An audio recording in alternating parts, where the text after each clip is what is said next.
Quero convidar você então a abrir sua Bíblia em Eclesiastes capítulo 2. Hoje estamos chegando à nossa quinta mensagem nesse livro. E hoje será dos versículos 18 ao versículo 26. Eclesiastes capítulo 2. Convido você a ler do versículo 18 ao versículo 26. Deixa aberta a sua Bíblia nesse texto. Nós, no decorrer da mensagem, iremos voltar a esse texto bíblico e durante a mensagem iremos ler o texto, explicar o texto e ao final da mensagem trazer algumas aplicações e implicações para a nossa vida a respeito desse texto. Eclesiastes capítulo 2, versículo 18 a versículo 26. O tema que a Sociedade Bíblica deu a esse trecho, a essa porção das Escrituras, é a vaidade do trabalho. E é um pouquinho sobre isso que iremos falar nessa noite. Eclesiastes 2, dos versículos 18 a 26. Deixe aberta a sua Bíblia nesse texto. E o tema da mensagem nessa noite é: todo mundo trabalha para o final de semana. Todo mundo trabalha para o final de semana. Eu quero começar instigando você a confessar um pecado. Quem de nós que está aqui nessa noite nunca marcou no calendário os feriados? Quem? Cai na segunda, cai na terça, emenda, que legal. Esse ano são poucos os feriados que nós iremos conseguir emendar. Quem de nós, ou qual trabalhador, não curte, anela, deseja a sexta-feira? Qual trabalhador? Desejamos, queridos, os feriados ou até mesmo a sexta-feira, porque para muitos de nós o trabalho é algo sem sentido, exaustivo, enfadonho e algo a ser suportado, enquanto a vida ela é confinada apenas ao tempo de folga. É um grupo lá da década de 1980, um grupo musical chamado Loverboy, e eles tinham uma música que é tema desse sermão, intitulado Todo Mundo Trabalha para o Final de Semana. E eles, nessa música, exprimiam bem esse sentimento. Isto é, nós trabalhamos a semana inteira para viver de fato no final de semana. O homem, ele acaba trabalhando para o final de semana porque ele encara o trabalho como uma máquina de tortura e o final de semana como a hora onde de fato é possível viver de verdade. Eu não sei se você sabe, mas a palavra trabalho, ela vem do latim tripalium, que era uma máquina de tortura usada pelo Império Romano. E sim, para muitos de nós, ter que trabalhar de segunda a sexta-feira e às vezes no sábado é uma tortura repetitiva, exploratória e cansativa. Por isso que muitos acabam repetindo aquilo que Ed Mota cantou alguns anos atrás. Eu não nasci para trabalho. Eu não nasci para sofrer. E uma pesquisa feita pelo Instituto Gallup mostra que 72% das pessoas no mundo, 72% das pessoas do mundo não gostam do seu próprio trabalho. E essa pesquisa mostrou algo mais assustador. Mostrou que a maioria dos ataques cardíacos acontecem na manhã da segunda-feira. Ou seja, cuidado. Isso é apenas um sinal de que no mundo muitas são as pessoas que detestam o seu trabalho ou simplesmente o fato de ter que trabalhar. E aqui eu quero me lembrar do famoso Seu Madruga. Lembra do Seu Madruga, do seriado Chaves? Ele dizia, olha, o trabalho não é ruim, ruim é ter que trabalhar. Salomão, o sábio, ele pensava praticamente a mesma coisa sobre o trabalho. Ele não apenas pensou que o trabalho era chato, mas escreveu que detestava, odiava o trabalho. Salomão concluiu que o trabalho era mais do que chato, era totalmente vazio de significado. Contudo, diferente de nós, simples trabalhadores assalariados, que enfrentamos às vezes metrô lotado, congestionamentos, manifestações, terça-feira às 6 da manhã, Salomão era um rei. E ele tinha tudo que um homem pode conquistar em seu trabalho. Porém, mesmo sendo um rei sábio, extremamente rico, podendo desfrutar do bom e do melhor, fruto do seu trabalho, Salomão se sentia vazio. Aí nós perguntamos, como que um homem que tem tanto sucesso no trabalho, que era Salomão, conseguia sentir um vazio no seu coração? Sim, queridos, Salomão, ele sentia esse vazio porque ele trabalhava apenas para o final de semana. E ele constata algumas realidades, que é o que nós iremos mostrar para você nessa noite. Primeiro está nos versículos 18 a 21. Salomão nos mostra que trabalhar para o final de semana faz o trabalho uma fonte de valor transitório. Acompanhe na leitura, aqui na sua Bíblia a leitura que eu irei fazer, os versículos 18 a 21. Também aborreci todo o meu trabalho com que me afadiguei debaixo do sol, visto que o seu ganho eu havia de deixar a quem viesse depois de mim. E quem pode dizer se será sábio ou astuto? Contudo, ele terá domínio sobre o ganho das minhas fadigas e sabedoria debaixo do sol. Também isso é vaidade. Então me empenhei porque o coração se desesperasse de todo o trabalho com que me afadigara debaixo do sol. Porque há homem cujo trabalho é feito com sabedoria, ciência e destreza. Contudo, deixará o seu ganho como porção a quem por ele não se esforçou. Também isso é vaidade, é grande mal. Salomão descreve que aborreceu. E essa palavra no hebraico é detestou o trabalho. Detestou porque as conquistas do seu trabalho, segundo ele, nesses poucos versículos que lemos, ficaria para trás com a sua morte. A tristeza de Salomão era pensar que o valor dos seus esforços duraria apenas o tempo da sua vida. Ou seja, o mesmo não poderia ser levado nos bolsos da morte. Salomão, assim como muitos de nós, se pudesse, levaria consigo seus bens para o túmulo. Igual o faraó Tutankhamon. Estava lendo esses dias uma reportagem sobre isso. O faraó chamado Tutankhamon morreu no ano 1327. E sua tumba foi descoberta em 1922 por um arqueólogo inglês chamado Howard Carter. E dentro da sua tumba foi encontrado mais de 5.000 objetos, entre joias, vasos e outras preciosidades. Nos dias atuais, milhares de pessoas, se pudessem, levariam consigo para o túmulo suas economias, com medo, quem sabe, da vida pós-morte ser pobre, ou simplesmente por ser mão de vaca.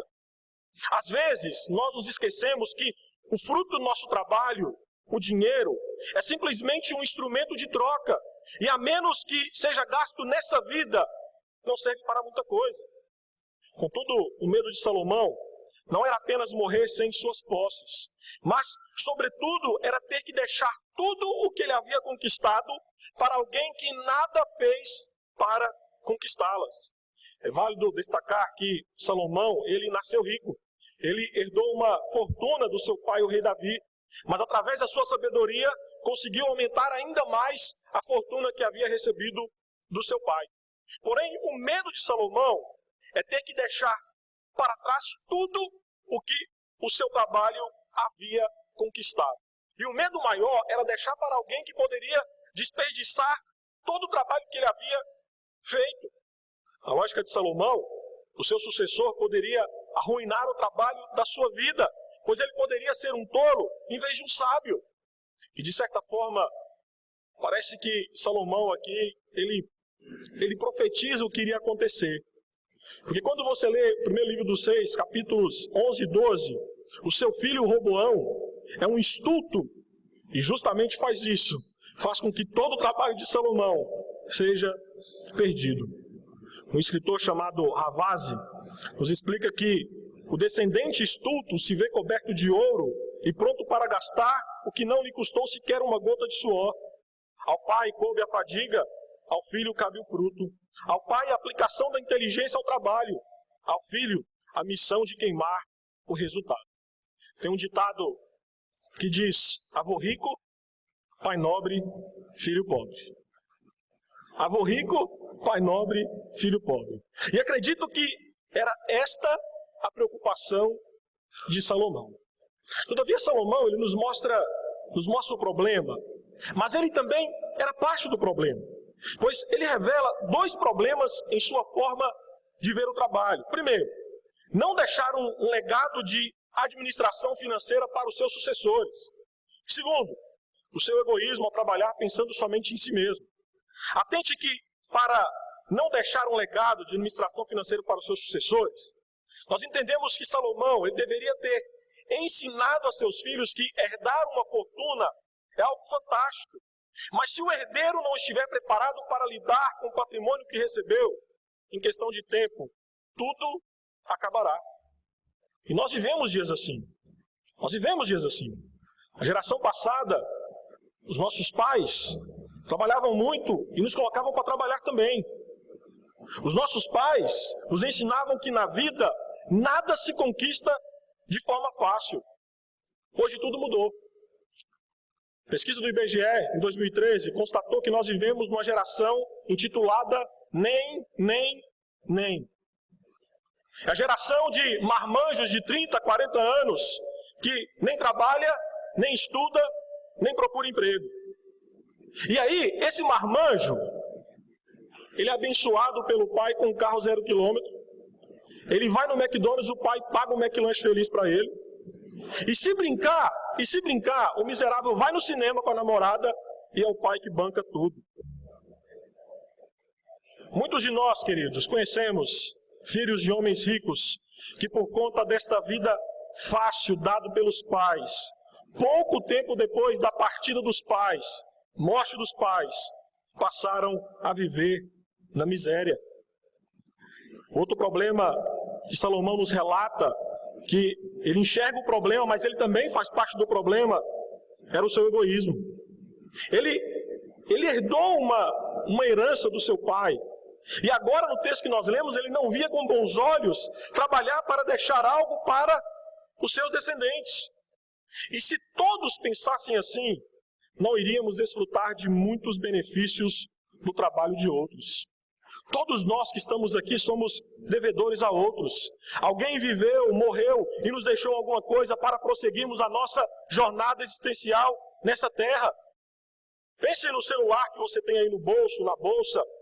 É fruto do trabalho que começou com Alexander Graham Bell, quando descobriu que existia o telefone. Poderia se criar o telefone e ele criou. Pense no microfone, a qual estou utilizando agora. Fruto do trabalho de um homem chamado Emily Bernarder.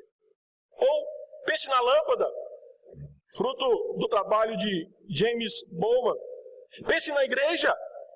Esse terreno que temos aqui foi fruto do trabalho de muitos irmãos que já não estão entre nós. Contudo, por pensar desta forma, Salomão no versículo 20 relata que, então, me empenhei porque o coração se desesperasse. E esse verbo empenhei no hebraico dá a ideia de um viajante que se volta para contemplar a estrada que já trilhou. E Salomão, quando faz isso, nota que tudo o que ele havia feito como trabalho simplesmente trouxe desespero ao seu coração. Ele olha para trás e vê que a estrada percorrida não valeu a pena, pois debaixo do sol não existem realizações eternas, porque mais cedo ou mais tarde todos os resultados dos nossos trabalhos serão apagados na história. E a conclusão, no versículo 21, conclusão que o sábio Salomão chega, é que por mais sábio, habilidoso e eficiente que alguém seja, ninguém consegue levar nada deste mundo. E o que deixa nem sempre terá um destinatário correto e merecedor. Para Salomão, olhar para trás e ver que ele era um workaholic, ou seja, alguém que era viciado em trabalho, é simplesmente vaidade, é bolha de sabão, pois o valor do nosso trabalho dura o tempo da nossa existência. A segunda realidade que Salomão constata ao trabalhar apenas voltado para o final de semana, nos versículos 22 a 23, ele vai nos mostrar que o trabalho é uma fonte de desgosto e fadiga. E eu convido você a ler, acompanhar a leitura comigo. Pois que tem o homem de todo o trabalho e da fadiga do seu coração, em que ele anda trabalhando debaixo do sol? Porque todos os seus dias são dores, e o seu trabalho desgosto. Até de noite não descansa o seu coração. Também isto é vaidade. No versículo 22, aponta para uma síntese da vida do homem debaixo do sol. E Salomão nos mostra que o seu trabalho afeta não só aspectos exteriores, como fadiga e cansaço, mas também o seu aspecto interior. Ou seja, as fadigas causadas pelo pecado, causadas pelo trabalho, afetam não somente o físico do homem, mas também o seu coração, a sua alma. De certa forma, Salomão está falando que o trabalho debaixo do sol tem a capacidade de gerar conflitos físicos e emocionais no homem. E só para você ter uma ideia de como que isso é bastante atual, a Organização Internacional do Trabalho divulgou uma pesquisa recente que um dos dados é o seguinte: mais de 2 milhões de pessoas por ano morrem no mundo por doenças relacionadas ao trabalho. O que Salomão está nos ensinando aqui é o que Deus pronunciou a Adão lá em Gênesis capítulo 3, versículos 17 e 19, que foi lido na liturgia, e eu vou repetir para você. E Adão disse: visto que atentaste à voz de tua mulher e comeste da árvore que eu te ordenara não comesses, maldita é a terra por tua causa. Em fadigas obterás dela o sustento durante os dias da tua vida. Ela produzirá também cardos e abrolhos, e tu comerás a erva do campo. No suor do rosto comerás o teu pão. Temos que entender que nos 2 primeiros capítulos de Gênesis, capítulo 1 e 2, apontam para a dignidade do trabalho. Pois nós vemos Deus trabalhando nesses 2 capítulos. Deus, ele trabalha no ato da criação, mas também sustentando a sua criação. Lá em Gênesis capítulo 1, versículo 28, que também foi lido no início do culto, vemos que Deus, ele não apenas trabalha, mas ele também chama trabalhadores para continuar a sua obra, que é o homem. Deus, ele convida o homem para encher a terra e a sujeitar, ou seja, há muito o que desenvolver na criação de Deus. Deus deixou a criação com um grande potencial inexplorado para o homem desenvolver por meio do trabalho. Em Gênesis capítulo 2, versículo 15, relata que tomou, pois, o Senhor Deus ao homem e o colocou no jardim do Éden para o cultivar e o guardar. E este texto de Gênesis 2,15 aponta para a realidade que o trabalho fazia parte no jardim do Éden. Ou seja, o trabalho foi criado para que o homem pudesse executar. Por isso, é normal você ver um aposentado ficar agoniado em casa querendo voltar ao mercado de trabalho. Observe alguém que trabalhou a vida inteira e de repente ele se aposenta. Observe como que ele procura coisas para fazer dentro de casa. Se não tem nada, ele vai quebrar alguma coisa para tentar arrumar. Por quê? Porque o trabalho lhe dá significado, lhe dá dignidade. E biblicamente falando, o trabalho é algo bom, digno, porque é algo que Deus faz e porque nós fazemos no lugar de Deus, como seus representantes. Porém, no texto que nós lemos, lá em Gênesis 3, nós vamos ver que com a queda do homem em pecado, tudo foi corrompido, inclusive o trabalho. Debaixo da maldição do pecado, acabamos descobrindo que o trabalho se torna um sofrimento. O trabalho não é uma maldição em si mesmo, mas por causa do pecado, ele é tanto frustrante quanto gratificante. Por isso vemos no versículo 23, Salomão descrevendo que sua dor e frustração são tão intensas que ele não consegue dormir e descansar. A sabedoria salomônica joga na nossa cara que o homem trabalha duramente durante o dia, mas não consegue descansar durante a noite. E para o contexto de Salomão, o sono era o remédio de todos os males causados pela fadiga do trabalho. O próprio Salomão, em Eclesiastes capítulo 5, versículo 2, relata que doce é o sono do trabalhador. E muitos de nós vivemos assim. Nós não conseguimos relaxar e dormir por causa do trabalho. E para piorar a situação, por causa da tecnologia, por causa do WhatsApp, por causa do smartphone, por causa do notebook, muitos de nós levamos trabalho para a cama ou levamos trabalho para casa no final de semana. Por causa da tecnologia, nós misturamos trabalho e descanso. Nós vivemos dias em que nunca conseguimos deixar o trabalho quando estamos em casa. Para muitos de nós, por causa do trabalho, noite e dia perderam sentido. Tudo está misturado. Às vezes, até mesmo com atividades piedosas, nós temos a tendência de deixar de dormir por acreditar que isso agradará a Deus. Todavia, nos esquecemos que nossas limitações naturais, limitações físicas, não podem ser transgredidas sem que soframos consequências. Eu lembro-me que nos dias de seminário, e o meu amigo Tom, que é seminarista, pode confirmar isso, acredito que o Lucas Previde também pode confirmar isso, virávamos noites fazendo trabalhos. Virávamos noites estudando para fazer prova de grego e hebraico. E eu sei que muitos dos que me escutam nessa noite fazem a mesma coisa. E como nós, creio que você também pensa que é brilhantismo virar a noite acordado simplesmente por causa do trabalho. Kevin DeYoung, em seu livro Super Ocupado, explica-nos que não se pode indefinidamente enganar o sono. Quanto mais você tenta tomar emprestado seu tempo do sono, mais o seu corpo ou Deus o forçará a pagar por essas horas com juros.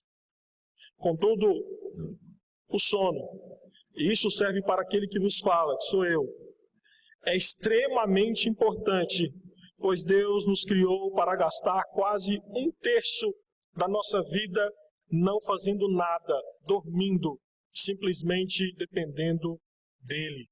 Dormir é a nossa maneira de dizer: confio em ti, Deus, descanso em tua providência, Senhor.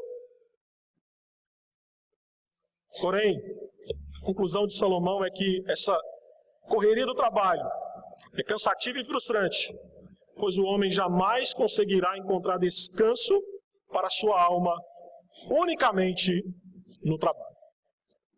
Chegamos nos versículos 24 a 26. E diferente das outras mensagens, há esperança aqui. Eu tenho falado para vocês que quando você estuda Eclesiastes, tem hora que você fica tão deprimido, dá vontade de chorar. Que parece que Salomão, nada na vida era bom, nada.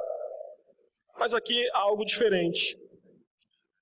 Atente para o que diz os versículos 24 a 26. Nada há melhor para o homem do que comer, beber e fazer que a sua alma goze o bem do seu trabalho. No entanto, vi também que isto vem da mão de Deus. Pois separado deste, quem pode comer ou quem pode alegrar-se? Porque Deus dá sabedoria, conhecimento e prazer ao homem que lhe agrada.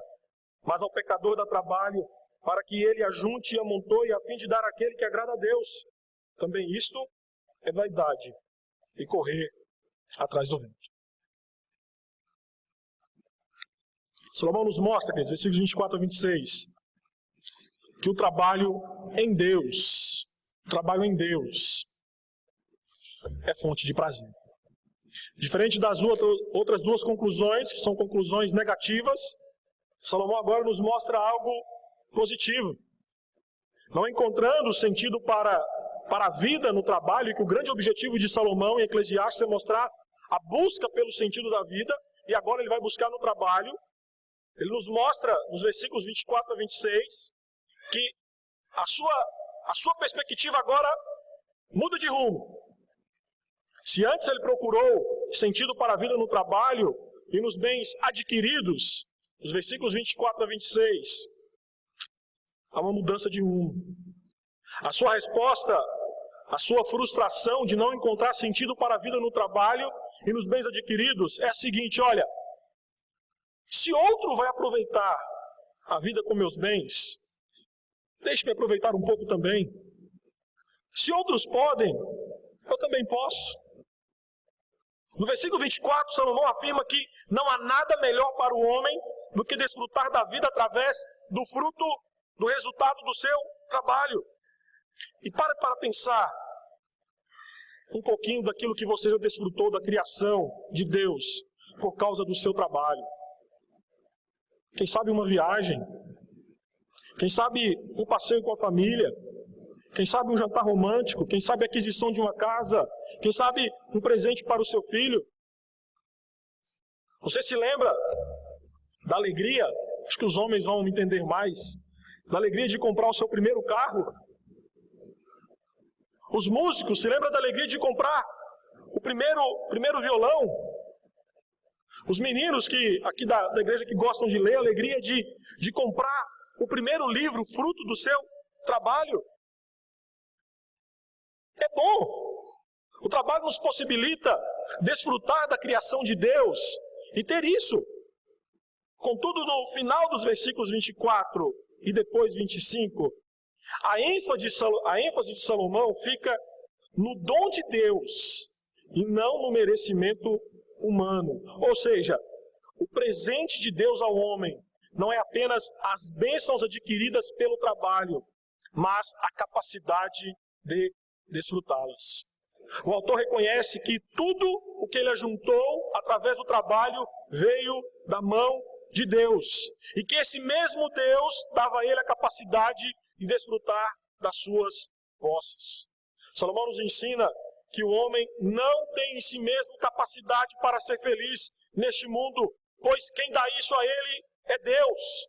Ou seja, a parte de Deus, longe de Deus, o homem, através do seu trabalho, ele pode desfrutar de alguns momentos prazerosos, mas não serão duradouros.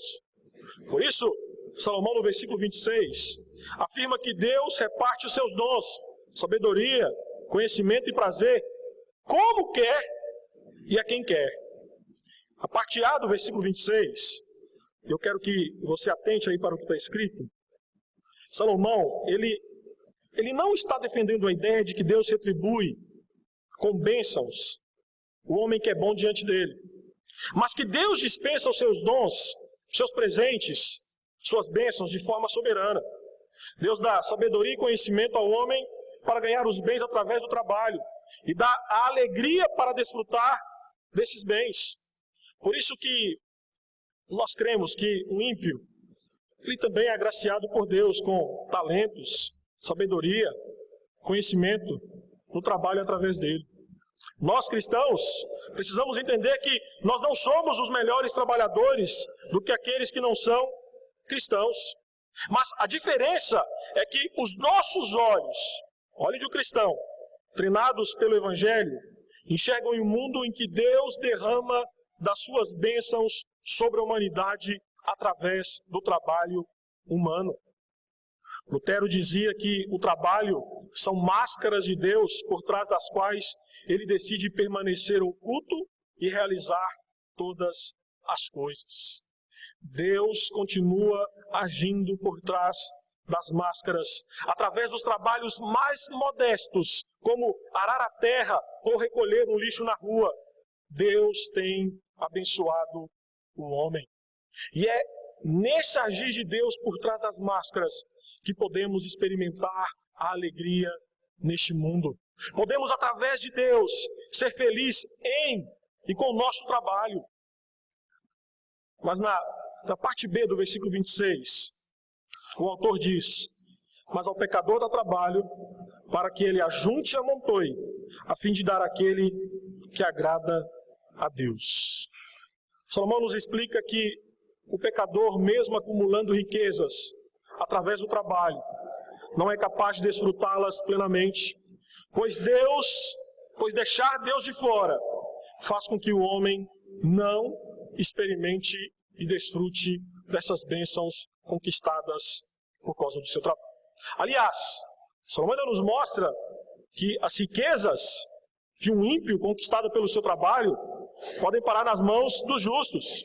É fato que nem sempre isso acontece, mas por vezes Deus faz com que a riqueza do pecador seja depositada para o justo, como o próprio Salomão escreveu em Provérbios 13, 22. E nós temos exemplo disso nas Escrituras. Quando você pega, por exemplo, saída do povo de Israel do Egito, Deus ele fez com que o povo do Egito desse bênçãos materiais, financeiras, para que o povo dele pudesse sair do Egito. Por isso que a sabedoria salomônica é vaidade e correr atrás do vento. O pecador acumular riquezas através do seu trabalho, mas ignorar a Deus. Sem Deus não se pode encontrar prazer verdadeiro nos bens adquiridos pelo trabalho. Salomão nos ensina que o trabalho em Deus é fonte de prazer, mas longe dele é vaidade. É simplesmente trabalhar para o final de semana. Essa passagem, queridos, Salomão olhou para a estrada percorrida e se frustrou. Ele deu uma parada, reavaliou a caminhada e a partir do versículo 24 decidiu voltar-se para Deus. E nesses versículos, do 24 em diante, é possível ler: nada há melhor para o homem, pois para o sábio a humanidade não possui bem maior do que sincronizar-se com os propósitos graciosos que Deus preparou para o homem. Novamente, Salomão nos leva a concluir que o sentido da vida não pode ser encontrado nas obras da criação, mas somente em Deus. E eu quero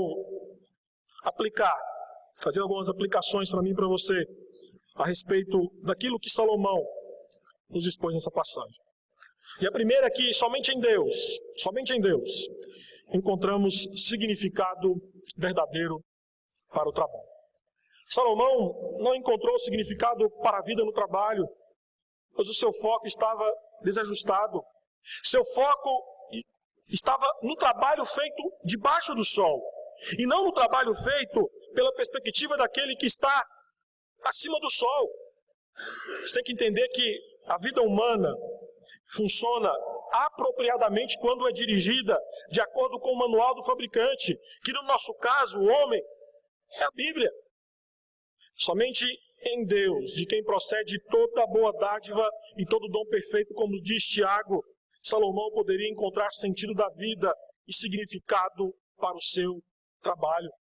Salomão trabalhou, cresceu na vida, conquistou tudo que poderia através do seu trabalho, mas ao final de tudo concluiu que era vaidade.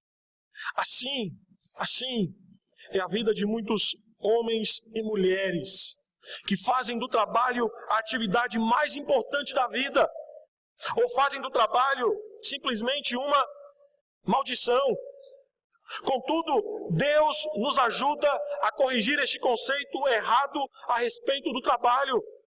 O trabalho não é um mal necessário, nem uma forma simplesmente de sobreviver.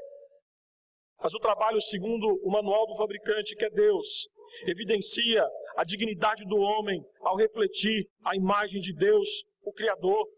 O trabalho humano é uma representação visível da providência de Deus na terra. Desde o Éden, nós, homens, somos convocados por Deus para representá-lo neste mundo, administrando a criação como seus vice-regentes ou corregentes. Ao trabalharmos, somos parceiros de Deus, colocando ordem no caos, usando a criatividade para desenvolver a sociedade com recursos físicos e humanos, cuidando de tudo aquilo que Deus criou de forma perfeita. Eu quero que você pense por um segundo. Como seria o nosso mundo se todos fôssemos mestres? Como seria o mundo se todos nós fizéssemos o mesmo trabalho? Contudo, Deus criou o mundo com diversidade incrível de trabalho e de trabalhadores. Por isso, o trabalho aparentemente mais insignificante é tão honroso e santo diante de Deus quanto aqueles que parecem ser mais importantes.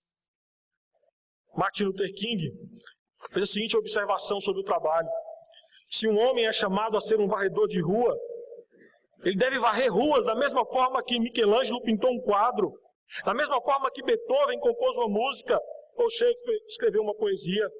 Ele deve varrer ruas tão bem que todos os exércitos do céu e da terra farão uma pausa para dizer: aí está um grande varredor de ruas que faz bem o seu trabalho. Calvino explicou isto dizendo que devemos conscientemente ver o nosso trabalho como um chamado de Deus e oferecer este trabalho a Ele. Desta forma, seu trabalho diário sendo dona de casa, segurança, porteiro, garçom, empresário, dentista, é acima de tudo um ato de culto ao Deus que chamou e equipou você para realizá-lo. O trabalho é digno porque é algo que Deus faz e porque nós fazemos no lugar de Deus como seus representantes. Por isso, em Deus, o trabalho não é algo chato, o trabalho não é algo sem sentido, mas é uma forma criativa e amorosa de cuidarmos da criação divina. A segunda aplicação que trago para você, para nós essa noite, é que Jesus Cristo redefine a forma de enxergarmos o trabalho.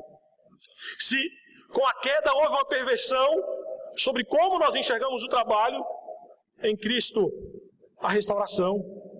Salomão nos mostra que uma das maldições do trabalho em um mundo despedaçado pelo pecado é a sua constante inutilidade. Diariamente os espinhos referentes à maldição sobre o trabalho após a queda batem em nossa porta. Às vezes o espinho que tem batido à sua porta é um chefe exigente e intransigente. Às vezes é a pressão por resultados, as dificuldades de relacionamento com colegas do trabalho. Às vezes os espinhos é remuneração abaixo das suas expectativas ou abaixo do seu desempenho, a falta de reconhecimento dos seus esforços.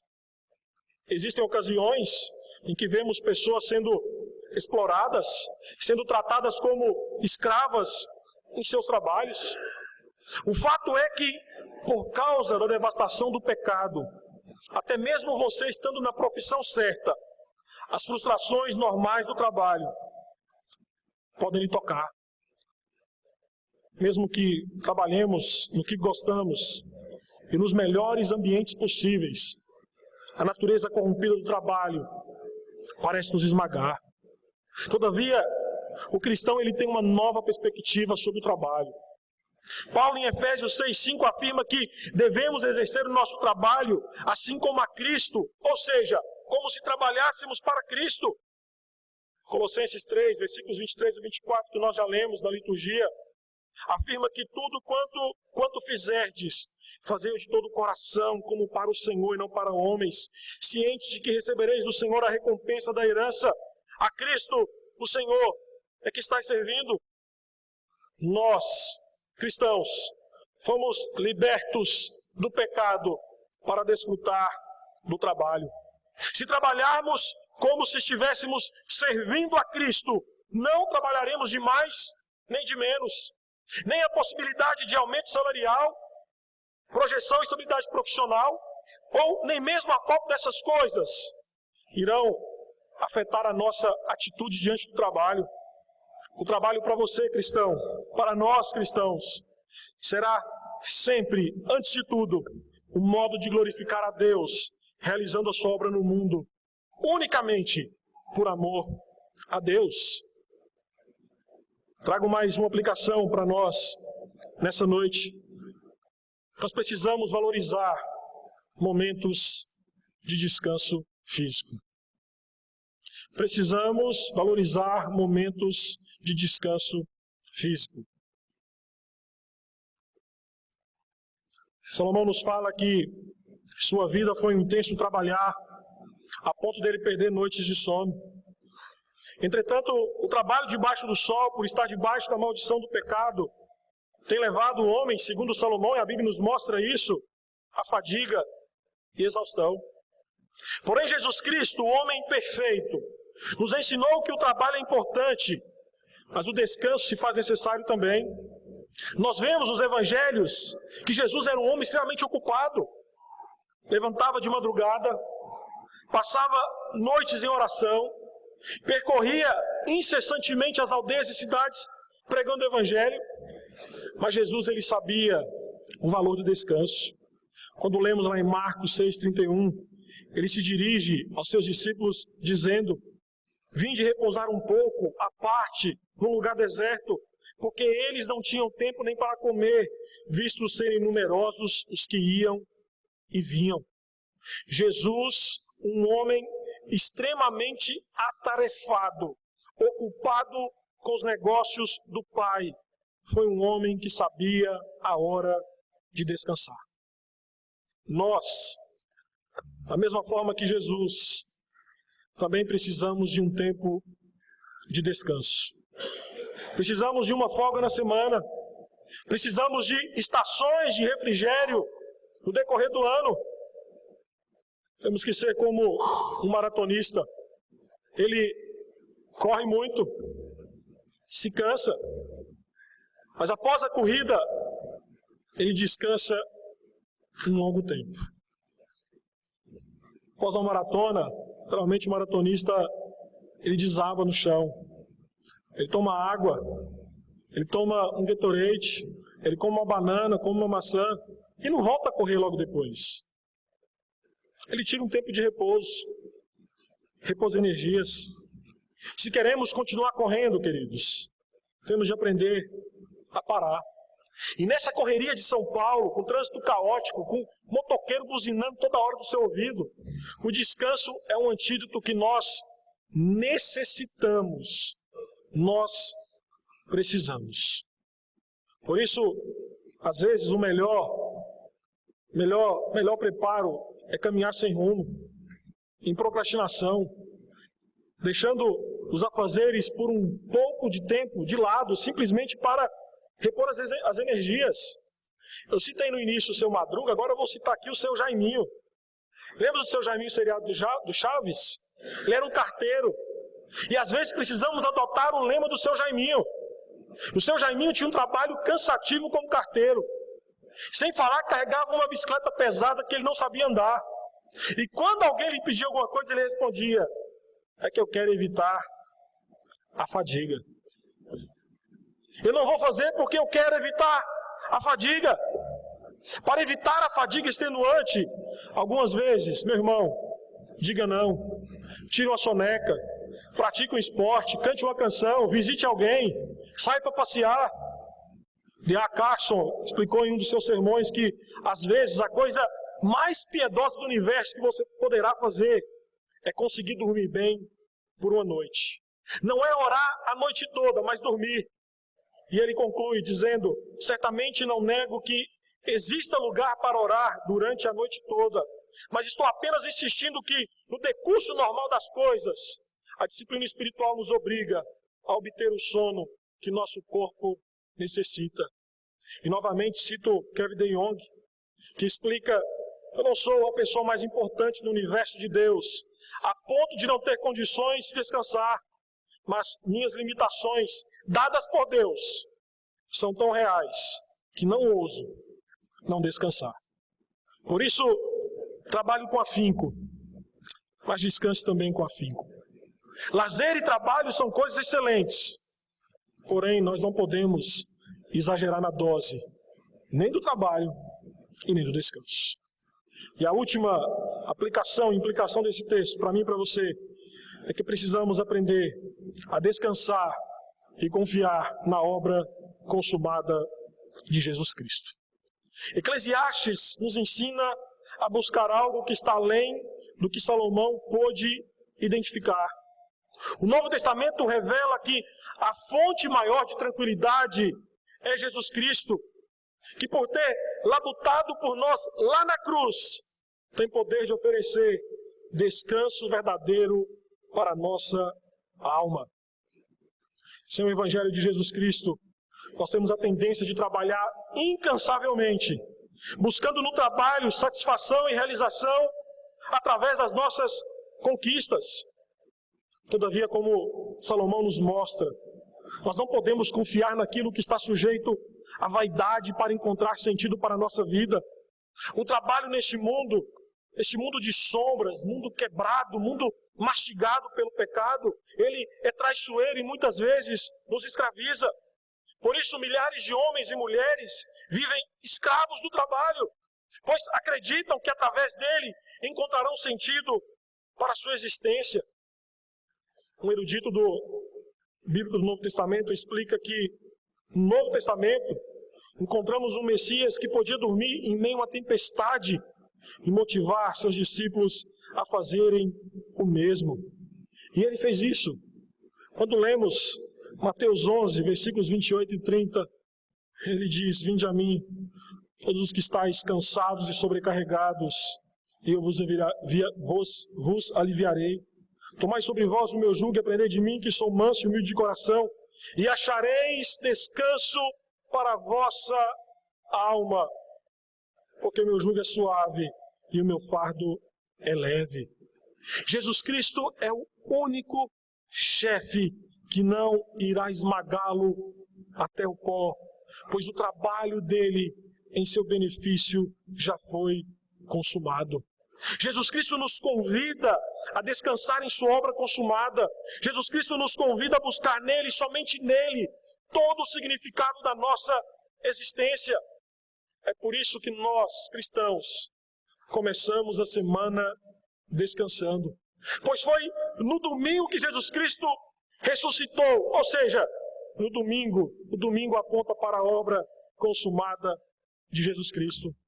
O domingo, o dia do Senhor, aponta para o nosso descanso, primeiramente em Jesus Cristo. Nós descansamos na obra de Cristo e não em nossas próprias obras. Por isso, é tão importante separar o domingo não apenas para o descanso físico, mas também para cultuar ao Senhor. No domingo, descansamos os nossos afazeres justamente por causa do trabalho consumado de Jesus Cristo. No domingo, descansamos os nossos afazeres porque confiamos na providência amorosa do Senhor. Hoje, nesse exato dia, nesse exato momento, quando deixamos os nossos afazeres de lado e cultuamos a Deus, estamos descansando na obra consumada de Jesus Cristo. Assim sendo, eu quero encerrar este sermão convidando você a descansar naquele que fez todo o trabalho em nosso lugar, Jesus Cristo. Descanse naquele que diz: não tenha sobre ti um só cuidado qualquer que seja, pois somente um, seria muito para ti. É meu, somente meu, todo o trabalho. E o teu trabalho é descansar em mim. Convido você a ficar em pé e juntos, a uma só voz, cantemos ao Senhor a canção que tem como título: Não tenha sobre ti.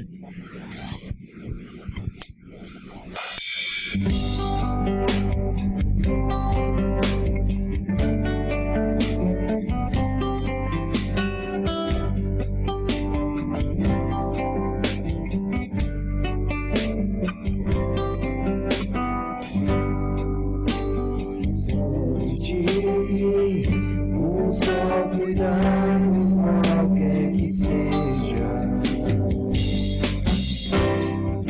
pois somente seria muito para ti.